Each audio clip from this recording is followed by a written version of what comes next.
Estudo do livro de Gênesis, capítulo 18, versículo 18, dia 22 de junho de 2026. Versículo 18. Abraão será o pai de uma nação grande e poderosa, e por meio dele todas as nações da terra serão abençoadas. Abraão é um dos personagens mais importantes da Bíblia, considerado o pai do povo judeu e um modelo de fé. Ser o pai de uma nação grande e poderosa significa ter um papel importante na história e na cultura de um povo, liderando e sendo um exemplo a ser seguido. Abraão se tornou o pai de uma nação por meio da promessa de Deus de que sua descendência seria numerosa como as estrelas do céu e a areia da praia. A expressão por meio dele, todas as nações da terra serão abençoadas, significa que a bênção de Deus se estenderia a todos os povos, não apenas aos descendentes de Abraão. Explicação de Gênesis 18:18.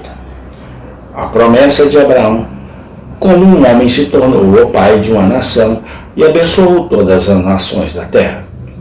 No livro de Gênesis, há uma história sobre um homem chamado Abraão.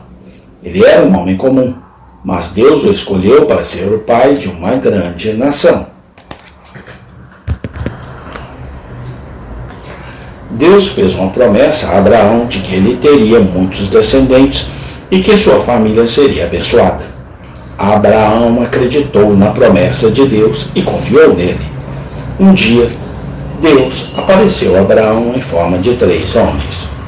Abraão os convidou para sua casa e lhes ofereceu comida e bebida. Durante a refeição, Deus revelou a Abraão que sua esposa Sara teria um filho, mesmo que ela fosse estéril e já estivesse idosa. Abraão ficou surpreso e feliz com a notícia. Deus também disse a Abraão que a sua descendência seria tão numerosa quanto as estrelas do céu e que ele seria o pai de uma nação grande e poderosa. Deus prometeu que todas as nações da terra seriam abençoadas por meio de Abraão e sua família. Abraão acreditou na promessa de Deus e, mesmo quando Sara não conseguia engravidar, ele continuou a confiar em Deus. Finalmente, quando Abraão tinha 100 anos e Sara 90, ela deu à luz um filho chamado Isaque. Isaque foi o filho da promessa de Deus e o começo da grande nação que Deus havia prometido a Abraão. A história de Abraão é uma história de fé e confiança em Deus. Abraão acreditou na promessa de Deus, mesmo quando parecia impossível.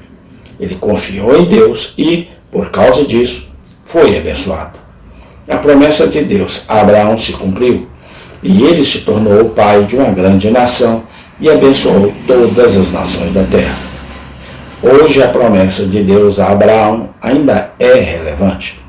Através de Jesus Cristo, todas as nações da terra são abençoadas. Jesus é o descendente de Abraão, que abençoou todas as nações da terra. A história de Abraão nos ensina a confiar em Deus e acreditar em suas promessas, mesmo quando parecem impossíveis. Amém. Tem continuação.